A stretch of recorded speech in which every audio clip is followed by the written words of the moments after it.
Hi everybody, this is Susan. We are in my very messy studio this afternoon, and I'm going to do a quick little demo for you. I have been working on my October afternoon spiral bound mini. I have it here. Just have the first few pages done. And this is something that I found works for me, so I'm going to share it with you.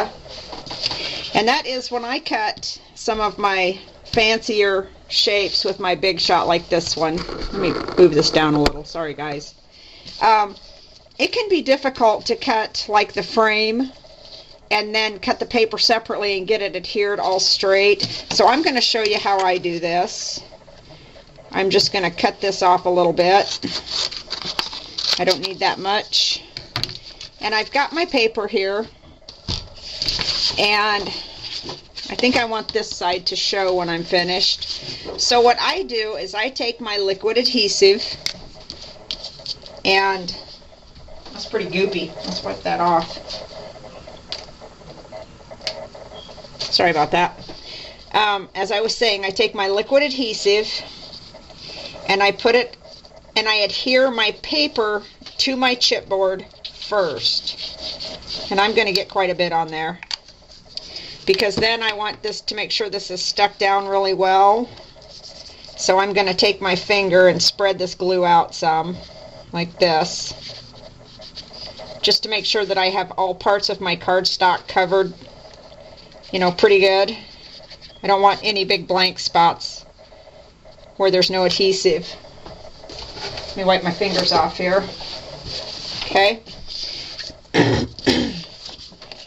And then I am going to make sure I'm on frame here. I'm going to go ahead and stick this to my design paper. And you guys, the reason that I'm using a liquid adhesive, here's my brayer.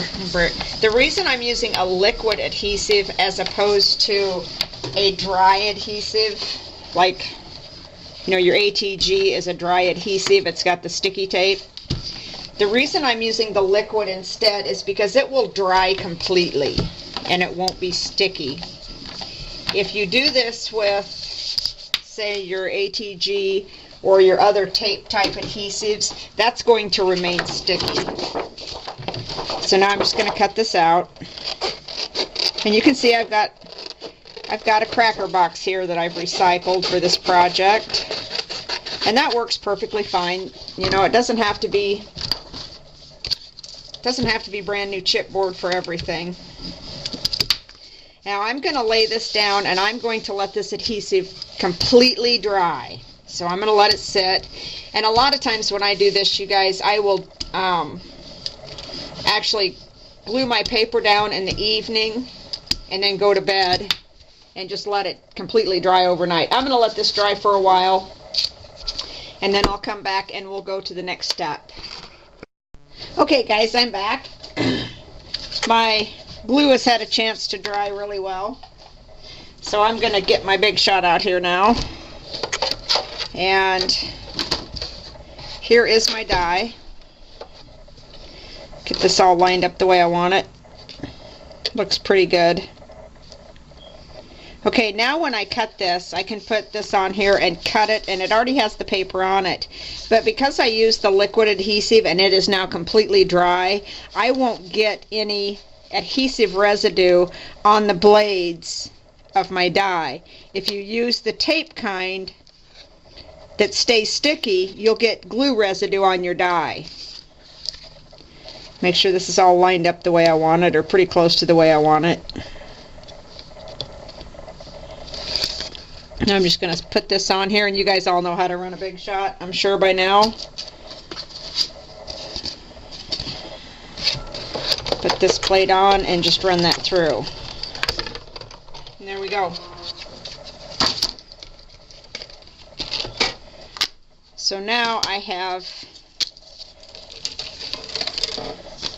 both my shape and my frame are already covered with my design paper, so I don't have to sit and try to fuss with those and match up the edges just exactly so. It's already done for me.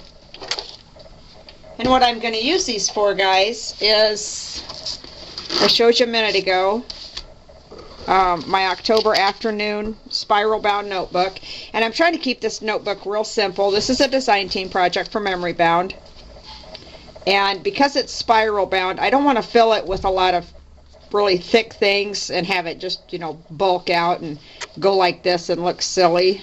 So I'm trying to keep this one really simple. Here on the front I have a photo mat, and you can see I did not glue down this little sentiment here, so I can slip a photo under there. And in here I've got a photo mat here, and again the ribbon is not adhered down, so a photo can be slid under there. I've got a little pocket here, and on this side I've just got some cutouts and, you know, a ribbon. Real simple. I want to keep this as very, very simple. Here's another little pocket, and I have some tags in here. I've got the A, B, C, and the backs are plain so that there can be photos or journaling on the back of those. And on this page I've just done real simple photo mat here. Same here, just a photo mat here, and that's just as far as I've gotten. And the shapes that I just cut are actually going to be for, I think, back in here.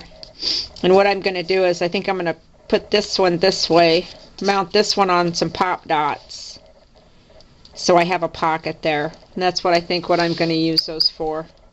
Something like that. I might break them up and use them separately. I haven't really decided. But that's it for now, you guys. I just wanted to share that little tidbit with you. And like I said, I don't know how other people do it. That is just how I have discovered works well for me. And I like to do it that way. So I thought I'd share it with you quick today. Okay, guys, that's it for day 28. There are only 3 days left of this challenge, and we are done. I can't hardly believe that January is almost over, and along with it, this challenge will be over. And at this point, guys, I gotta be honest, I'm just ready for this to be done. I mean, I'm just telling the truth. I really enjoy it, and I've had a lot of fun, but at day 28 I'm starting to wear out.